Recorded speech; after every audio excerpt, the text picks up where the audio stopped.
Hola, buenos días, buenas tardes o buenas noches, dependiendo de la hora en que estén viendo el presente video. Me llamo Abrams Moisés Cabrera Montalvo y les doy la bienvenida de Seguridad y Salud Ocupacional. En el presente curso veremos por qué es importante el tema de seguridad, ya sea si ustedes terminando la carrera, se quieren dedicar bien al área pública o al área privada. Veremos todos los conceptos relacionados al tema, veremos el manejo de herramientas de gestión, veremos cómo ejecutar el plan de seguridad y salud en el trabajo de una empresa y veremos por qué es importante, porque es una pieza fundamental el tema de seguridad en la actualidad, en la coyuntura que estamos teniendo hoy en día.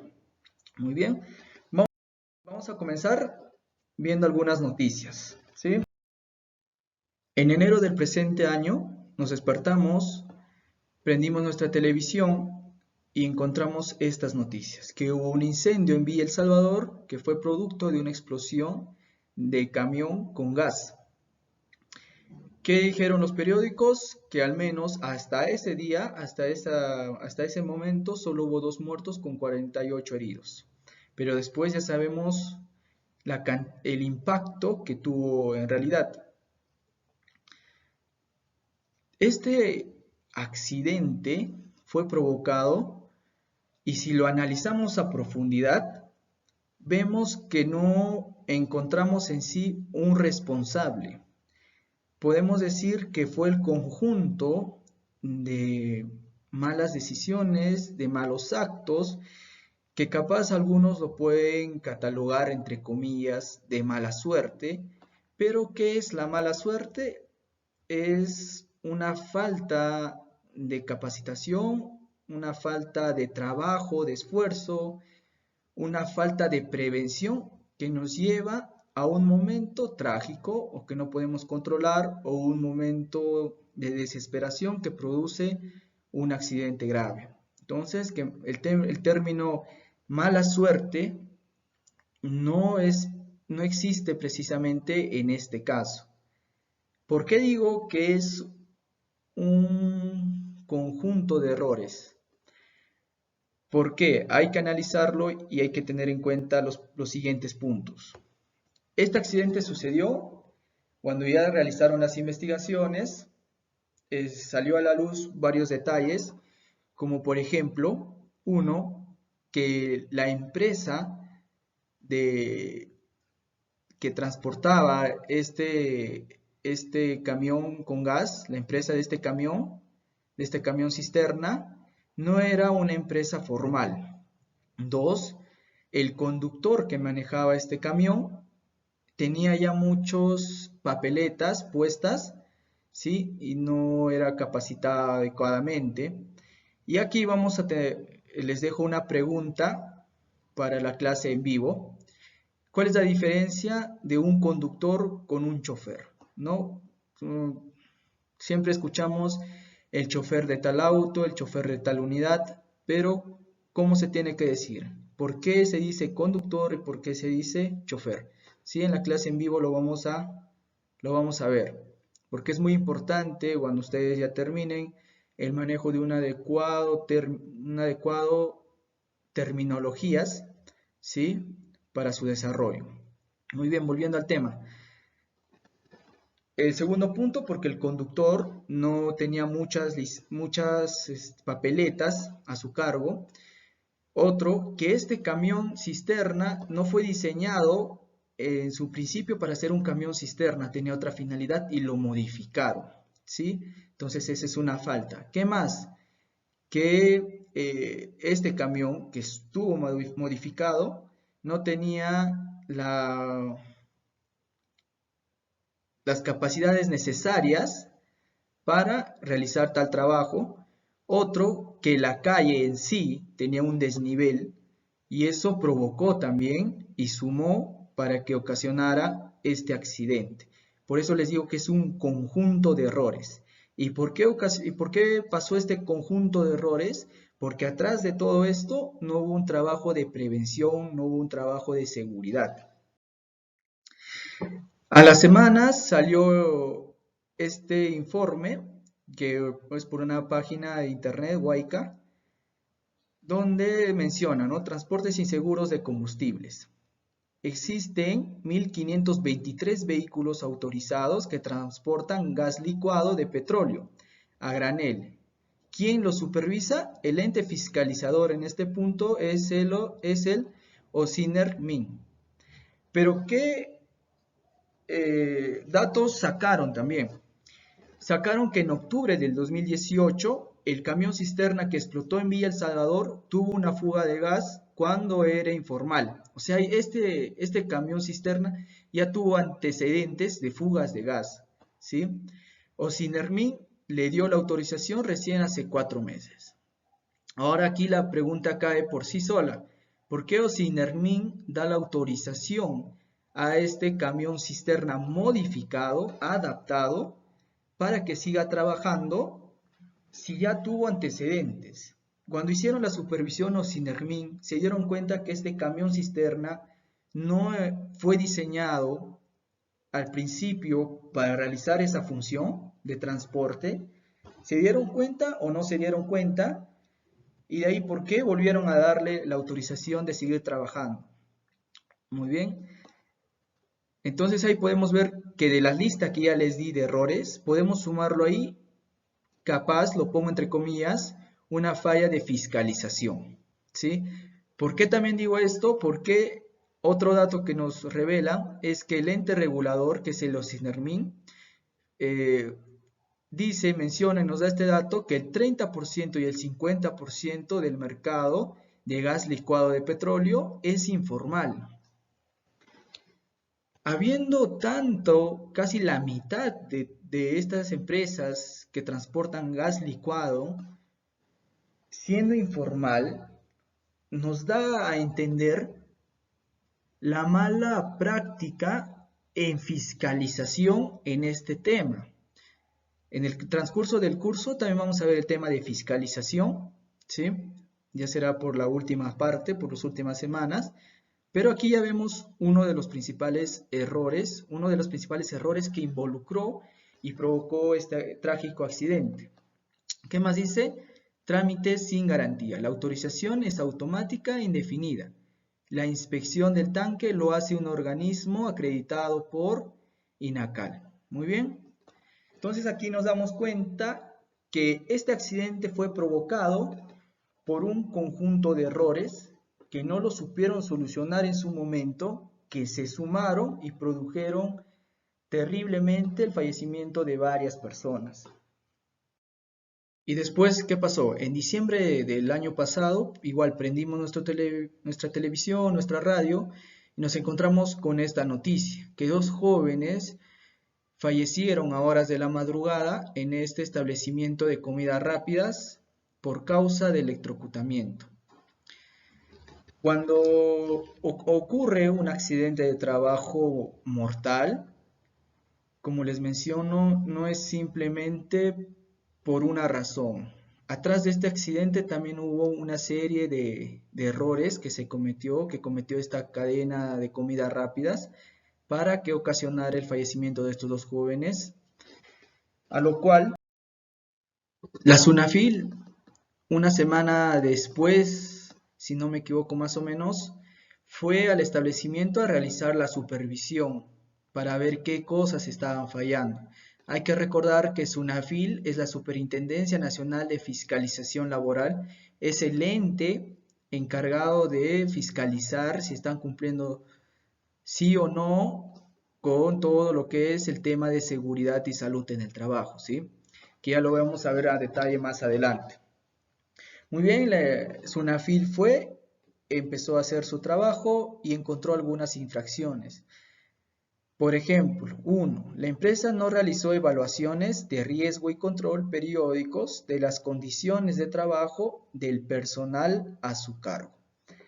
Cuando se refiere a evaluaciones de riesgo y control, sí o sí tiene que ser de una forma periódica. Si ustedes realizan esta evaluación, por ejemplo, en enero del presente año, no quiere decir que su trabajo de esta evaluación haya terminado hasta diciembre o hasta el 2021. No. Estas evaluaciones de riesgo y control tiene que ser de una forma periódica, que tú lo planteas y lo pones en tu plan de seguridad y salud en el trabajo. Tú evalúas y dices, ¿sabes qué? Cada 6 meses voy a realizar una evaluación.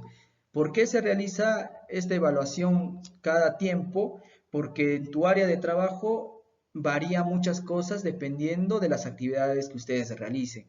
Pueden incorporar más actividades, pueden quitar las actividades, pueden tener personal nuevo y otros factores que influyen, y eso hace que estas evaluaciones tienen que ser periódicas porque está en constante cambio y tiene que tener una constante actualización. ¿Sí? Y entonces acá la empresa no realizó estas evaluaciones de su personal a cargo. Muy bien. 2. No cumplió con brindar información y capacitación a sus trabajadores en materia de seguridad y salud en el trabajo. Tampoco les advirtió los riesgos que implican sus puestos de trabajo. Muy bien, aquí encontramos esta palabra capacitación, ¿no? Yo les pregunto, ¿qué es para ustedes más grave? ¿No? Cuando ustedes sean ya ingenieros, supervisores de tal empresa, a su criterio, ¿qué es más grave? ¿Que un personal no tenga sus EPPs, que no los estén utilizando, o que un personal no vaya a la capacitación ya programada? ¿Qué es más grave para ustedes? Me tocó trabajar en una empresa minera donde en su reglamento de seguridad y salud en el trabajo detalla que no asistir a una capacitación, cuando un personal no va a una capacitación, es más grave, ¿no?, que no utilizar sus EPPs. ¿Por qué consideran que es más grave faltar a una capacitación?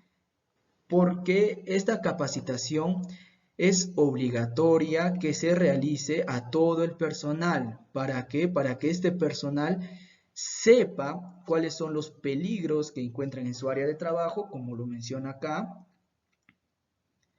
para que el personal sepa qué peligros existen, a qué se están enfrentando y qué cuidados deben tener, qué prevención deben tomar, ¿sí? Así que estas capacitaciones, ustedes cuando estén en una empresa, es obligatoria y sí o sí lo tienen que realizar y sí o sí sus personales tienen que asistir, ¿ok? Pero aquí esta cadena de comida rápida no realizó la capacitación ni advirtió a los trabajadores, a los dos jóvenes, de los peligros que existen. Esta es una falta muy, muy grave. ¿Qué más?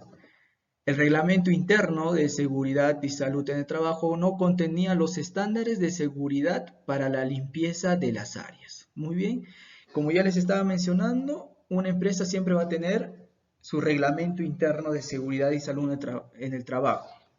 Este reglamento es la base de cómo vas a manejar y cómo tienes que, la base de cómo tú vas a trabajar como supervisor, porque también en este reglamento te dice cuáles son las responsabilidades, cuáles son las responsabilidades de un supervisor y también las responsabilidades de los personales. Te dice prácticamente qué debes hacer y qué no debes hacer, ¿ok? Aquí les doy un consejo.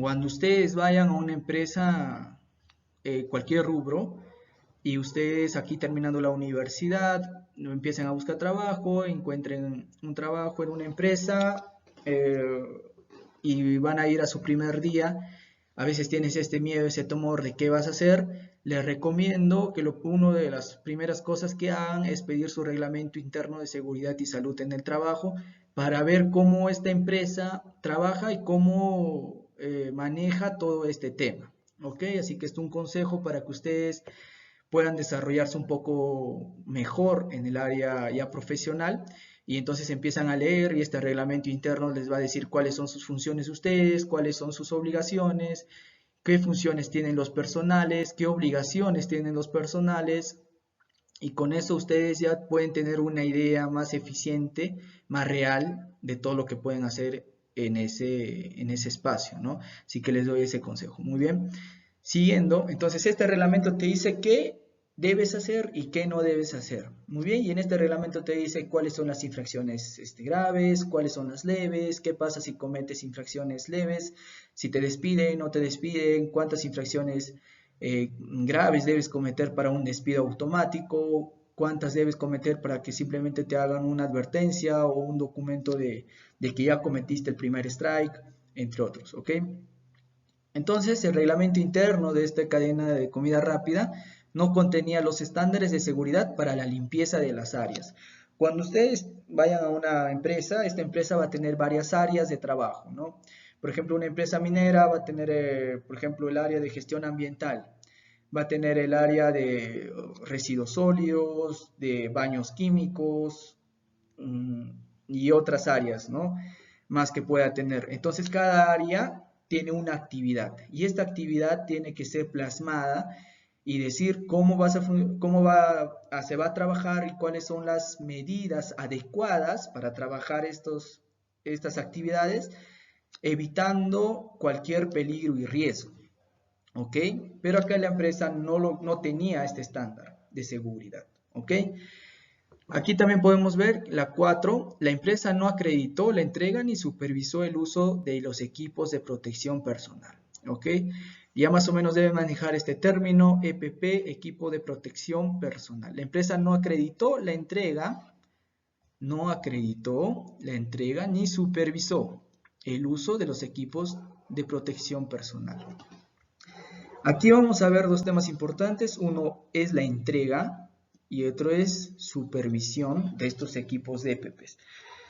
Cuando ustedes ya sean supervisores de obras civiles, de empresas mineras, entre otros rubros, van a tener que dividir sus tiempos y capaz como ustedes, si ustedes entran a trabajar recién, son jóvenes, recién están haciendo prácticas preprofesionales, prácticas profesionales, no sé, es más seguro que les van a encomendar el trabajo de entrega de los EPPs. Los trabajadores siempre cada mañana tienen que llegar a su oficina de seguridad y salud en el trabajo y decirles que EPP ya se desgastó y que ya no puede ser utilizado y les devuelve el EPP y ustedes hacen un cambio respectivo y lo llenan en su herramienta de gestión donde detallan qué personal es, nombres y apellidos, la fecha, la razón por el cambio del EPP y se le hace el cambio adecuado. El tema de los EPPs, de las entregas, tiene muchos puntos a tallar porque si nos basamos a la realidad, y ya me estoy adelantando un poco en el tema, pero si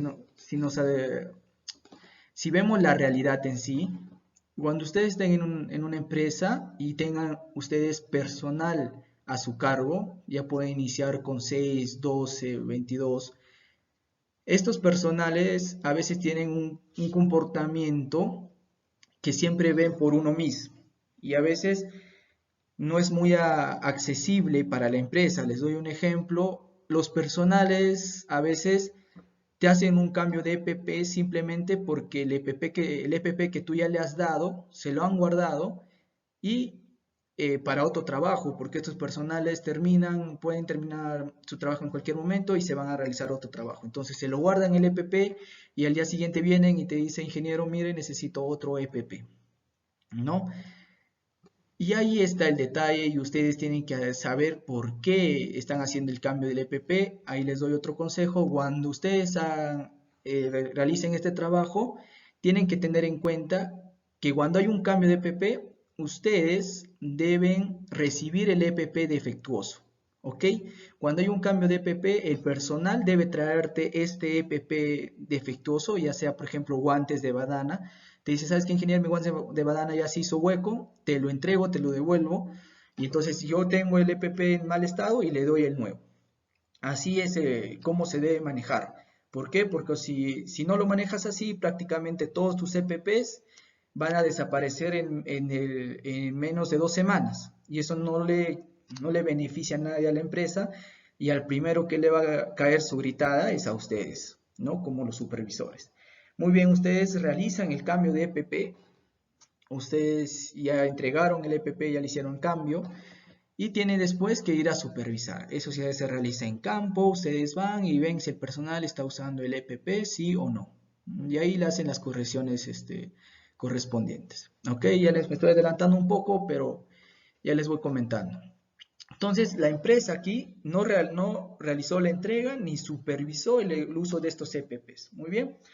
En el punto 5, tampoco brindó las condiciones de seguridad en el trabajo, en el lugar de trabajo, ni las instalaciones ni la maquinaria o equipos que empleaba, específicamente en la máquina dispensadora de bebidas gaseosas.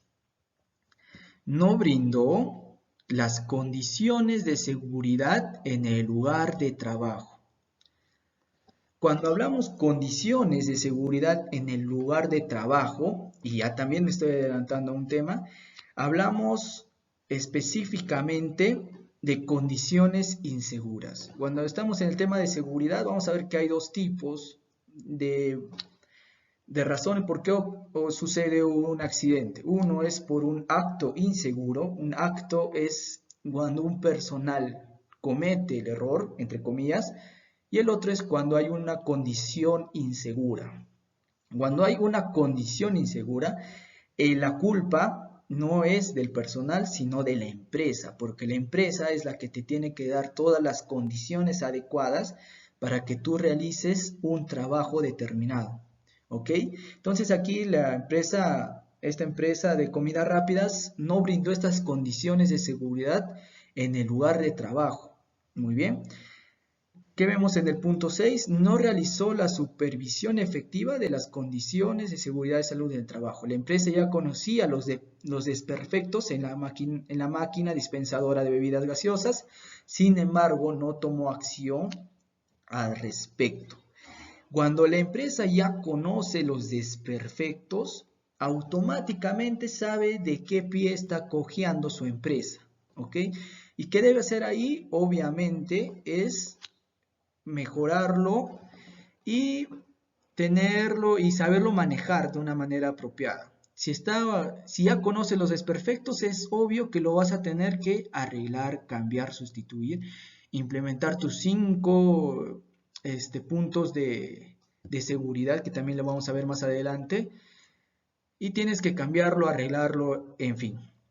Pero aquí la empresa no lo hizo, ya conocía y aún así no realizó los arreglos correspondientes. Y aquí también vamos a ver que cuando hablamos de seguridad, vamos a manejar mucho el tema de mejora continua. ¿Qué quiere decir esto de mejora continua? Si ustedes logran alcanzar un objetivo, no se quedan ahí y se quedan estancados, sino buscas otro objetivo mayor y lo alcanzas y lo cumples, y después buscas otro objetivo mayor, lo alcanzas y lo cumples. En el tema de seguridad, mejora continua es que tú implementas tu plan de seguridad y salud en el trabajo, y ya está funcionando tu plan de seguridad y salud en el trabajo, y en el transcurso vas mejorando, mejorando y mejorando. Y después, cuando ya está implementado, lo evalúas y dices qué está fallando y vuelves a mejorarlo, porque así funciona el tema de seguridad. No es para siempre que ustedes van a estar fuera de peligro ni nada. Si ustedes están como supervisores, están haciendo un buen trabajo en el tema de seguridad, no quiere decir que se distraigan por ningún momento. Es un tema muy delicado. Y aquí entonces la empresa tiene otra falta muy muy grave, porque una cosa es conocer que tienes desperfectos y eso ocasiona la muerte, fallecimiento de 2 personales, y otra cosa es que tú no sepas, ¿no? Y eso te baja un poquito la gravedad, si se puede decir así. Muy bien, entonces vemos que la empresa de comida rápida tuvo 6 infracciones, de las cuales, así a conteo rápido, veo que 4 son graves. Y al final de todo le puso una multa de 845.670 soles. ¿No? Que si nos enfocamos en la realidad, 845.670 soles para esta cadena de comidas rápidas a nivel mundial puede ser poco, ¿sí? Pero eso es lo que ordenó, y esto fue lo que la SUNAFIL ordenó y a su criterio sancionó con esta multa. ¿Ok? Entonces ya con estos dos ejemplos vamos teniendo un poco más en cuenta de conocimientos el tema de seguridad. Pero vamos a ver un poco de atrás, vámonos más atrás y vamos a ver en la historia cómo comienza el tema de seguridad, de dónde viene, en dónde nace, quién fue uno de los primeros pioneros y todo. ¿Ok? Retrocedamos hasta el año 1700 a.C., el Código Legal de Hammurabi. ¿Quién fue Hammurabi? Fue el sexto rey de Babilonia, que impuso algunas leyes para así fomentar el bienestar entre las personas. Una de estas leyes, por ejemplo, era si un señor acusaba a otro de homicidio pero no podía probarlo, el señor que acusó era castigado con la muerte. Otro ejemplo, si un señor acusaba a otro de practicar brujería pero no podía probarlo, al acusado le lanzaban al río. Y la lógica era que si esta persona fallecía ahogado, significaba que sí era un brujo y le quitaban todas sus tierras y le entregaban al señor acusador. Pero si el señor que lanzaron al río salía vivo, significaba que el río eh, lo había catalogado de sano y que no era brujo. ¿Y qué hacían? Que el acusador le quitaban sus tierras y le entregaban al acusado. ¿Sí? Dentro de todas estas leyes vemos la primera señal de prevención y de seguridad. En una de estas leyes menciona un artilugio con el que se han de sujetar las patas traseras del ganado vacuno para que no dañe al ordeñador y rompa el cántaro de leche. Si lo analizamos, vemos que acá está mencionando los primeros pininos del tema de seguridad y de prevención, ya que al sujetar las patas traseras del ganado evitaban que éste pudiera ocasionar daños al ordeñador, puede ser daños físicos y daños materiales, para que no pudiera romper el cántaro de leche. Muy bien, después avanzamos hasta el año 460 a.C. en la antigua Grecia, donde Hipócrates consideró la influencia del medio ambiente y las características de cada organismo como causa de las enfermedades, no la decisión de fuerzas superiores. Se lo considera el padre de la medicina en tanto saber técnico y científico.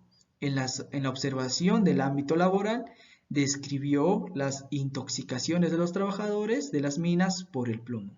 Muy bien, lo que hizo Hipócrates en este año fue detallar y decir, ya que en esta época se creía que todo era causado, que todo lo malo era causado y era decisión de fuerzas superiores, de dioses, entre otros, ¿no? Pero Hipócrates dijo que no, que si hubo un accidente o algún problema de salud, no era por decisión de fuerzas superiores, sino que era la influencia del medio ambiente y las características de cada organismo que ocasionaba estas enfermedades. ¿Sí? ¿Qué más? Que describió las intoxicaciones de los trabajadores de las minas por el plomo. ¿Sí? Entonces ahí vemos que ya el tema de seguridad se va ampliando. Entre los siglos XV y XVII, durante la Edad Media, se regresó a una concepción mágica religiosa de las enfermedades.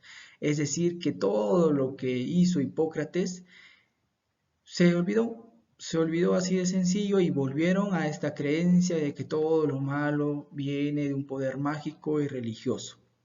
En particular, se las asociaba a que la fatalidad era la causante de los accidentes de trabajo, razón por la cual era necesario encomendarse a los santos para que estos males no ocurrieran.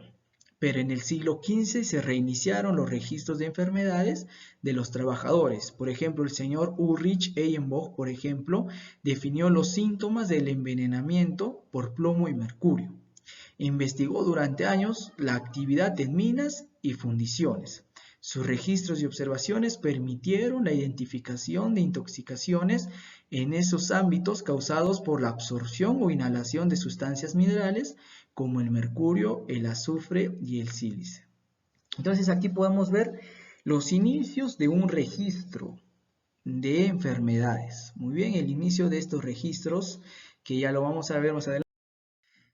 En este siglo XVI y XVII, el médico italiano Bernardino Ramazzini publicó su disertación en torno a las enfermedades de los trabajadores, obra por la que se lo considera el padre de la medicina del trabajo. ¿A quién hemos visto a quién es el padre de la medicina humana? Hipócrates. Y ahora, ¿quién es el padre de la medicina del trabajo? El señor Bernardino Ramazzini, ¿no? Este señor Ramazzini observaba a los operarios, los examinaba, documentaba sobre sus labores y hasta proponía medidas higiénicas y preventivas. Él propuso que los médicos extendieran la lista de preguntas que Hipócrates recomendaba preguntar a los pacientes, agregando ¿qué pregunta? ¿Cuál es su ocupación? Su tarea lo llevó a describir las enfermedades de trabajadores de diferentes oficios y su gran mérito fue relacionarlas no ya con la tarea individual de un trabajador, sino con el grupo de trabajadores. Entonces aquí vemos que esta documentación mejoró el señor Bernardino Ramazzini y esta información registrada lo convirtió a unos documentos que actualmente es conocido como las herramientas de gestión. Estas herramientas de gestión son estos documentos que tienen toda la información de enfermedades de los trabajadores, de los personal, que son varios, y lo tienen registrado. ¿Para qué? Para en un futuro, si hay algún problema, sacarlos y decir, ¿sabes qué? Por ejemplo, este personal, el accidente de este personal fue su culpa por esto y por esto, que esto lo vamos a ver en clases más adelante.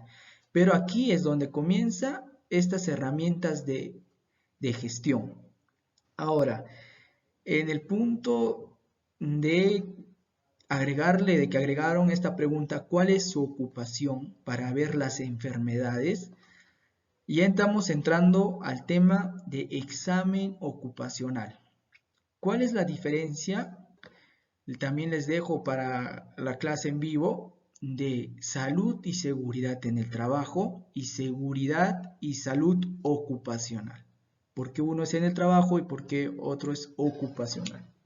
¿Sí? Lo dejamos para las clases en vivo. Después viene los tiempos de la revolución industrial.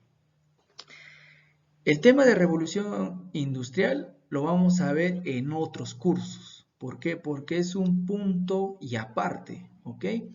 Entre la segunda mitad del siglo XVIII y principios del siglo XIX, la aparición de la máquina a vapor transforma vertiginosamente la realidad laboral. La revolución industrial fue un rigor, una revolución económica, social y cultural, y es considerado por muchos la transformación más importante en el mundo del trabajo contemporáneo. Se caracterizó por grandes cambios en el ámbito del trabajo, extensión de la jornada laboral, ojo ahí, ámbitos insalubres, inseguridad y bajas remuneraciones. Se produjo una gran migración desde las áreas rurales a la ciudad, donde se multiplicaron las fábricas.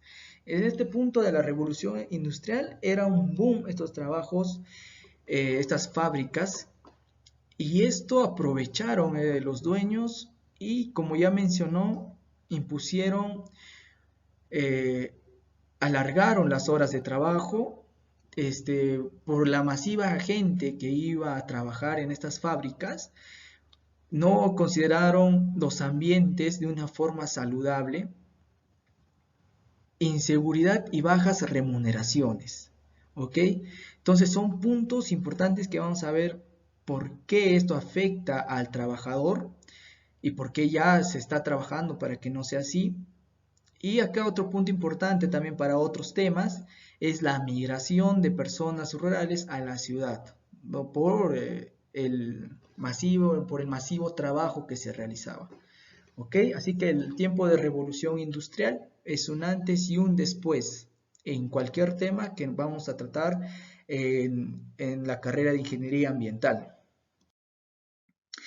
Mediados del siglo XX, a partir de la Segunda Guerra Mundial, el movimiento obrero avanza en la demanda de mejoras concretas de las condiciones de trabajo vinculadas con la salud en el trabajo. Esta tendencia se acentúa en la institucionalización de la medicina del trabajo, de la seguridad social y de los comités de higiene y seguridad. De esta manera se produce un cambio de perspectiva que abandona la consigna de la reducción de la jornada laboral por nuevas demandas vinculadas con la mejora de las condiciones de trabajo, la seguridad y prevención de enfermedades laborales. Entonces, a partir del siglo XX, empezamos a ver una mejora en el ámbito de seguridad y esta es pregunta para el examen, ¿ok? ¿En qué siglo empezamos a ver esta tendencia de la mejora en lo que es medicina del trabajo, de seguridad social y los comités de higiene y seguridad? ¿En qué siglo? Ya les estoy diciendo, pregunta de examen, en el siglo XX, ¿ok? Aquí vamos a comenzar a ver una serie de fotos como ejemplos, ¿ok? Aquí vemos trabajadores de la construcción, de una construcción en Buenos Aires, más o menos por el año 1940. ¿Qué podemos observar en esta fotografía? Podemos ver que el trabajador está realizando un trabajo en altura. Y aquí igual me estoy adelantando a otro tema. ¿Cuándo se considera que es trabajo en altura? ¿Sí? A ver, lo van a averiguar y las clases en vivo me lo van a decir. ¿A qué altura ya se considera que es trabajo en altura? ¿Sí? Aquí yo a un ojo crítico veo que este personal, este trabajador, está trabajando a una altura mayor, ¿no? Y está trabajando sin equipos de protección personal que puede evitar caídas, ya sea arnés, puntos fijos, entre otros. Pero este es el modo de trabajo en el año 1940, ¿ok? Muy bien, con esto terminamos el video de la primera clase y lo vamos a continuar en las clases en vivo, ¿ok? Nos vemos, hasta luego.